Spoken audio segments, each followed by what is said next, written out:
तो कोल्हापुरात आज गोकुळ दूध संघाची वार्षिक सर्वसाधारण सभा पार पडणार आहे। सत्ताधारी पॅनलची ही शेवटची सभा आहे। ही बैठक दुपारी 1 वाजता सुरू होणार आहे। निवडणुकीपूर्वी होत असलेल्या बैठकीत काय निर्णय होतात हे पाहणं महत्त्वाचं ठरेल।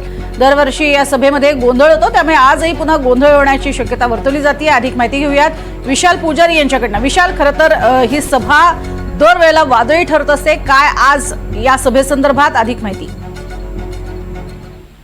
प्रज्ञा, पाहिजे झालं तर गोकुळ दूध संघाची दरवर्षी एक सर्वसाधारण सभा पार पडत असते आणि त्यापैकीच ही यंदाची सर्वसाधारण सभा। तर ही सर्वसाधारण सभा जी आहे ती निवडणुकीपूर्वी म्हणजे शेवटची सभा या सत्ताधारी पॅनलची होते, त्यामुळे या सभेकडे सगळ्यांचं लक्ष लागून राहिले। दरवर्षी ही सर्वसाधारण सभा ज्यावेळेस पार पडत असते त्यावेळेस यामध्ये काही ठराव मांडले जातात, जे गोकुळ दूध संघामध्ये नव्याने काही निर्णय घेतले जात असतात, ज्याच्यामध्ये काही वेगवेगळे दुधाचे उत्पादन असेल किंवा विक्री असेल असे विविध पद्धतीचे निर्णय असतात, ते याच्यामध्ये मांडले जात असतात।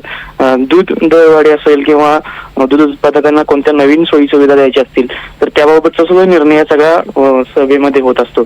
मात्र एक सगळ्यात महत्त्वाचं असतं की दरवर्षी सर्वसाधारण सभेमध्ये गोंधळ असतो, कारण काही ठरावांना विरोधकांकडून अनुमती मिळत नाही, त्यामुळेच हा गोंधळ दरवर्षी होत असतो। यंदा सुद्धा हा गोंधळ होणार का हे पाहणं महत्वाचं आहे, कारण गोकुळच्या ज्या विरोधी बाकावर बसणाऱ्या संचालिका शौमिका महाडिक यांनी यंदा या सर्वसाधारण सभेमध्ये महायुती धर्म पाळून शांतता बाळगणं अशा पद्धतीचं एक वक्तव्य केलंय। त्यामुळं आजची जी सर्वसाधारण सभा आहे त्यामध्ये शौमिका महाडिक सभासदांमधून बसून नेमके काय प्रश्न उपस्थित करणार हे सगळ्यात पाहणं महत्वाचं आहे, कारण ज्या पद्धतीनं दरवर्षी या गोकुळच्या सर्वसाधारण सभेमध्ये राडा होतो त्यावरून दरवर्षी अशा या सभेमधून कोणताही ठोस असा निर्णय किंवा ठोस अशी भूमिका स्पष्ट होताना दिसत नसते।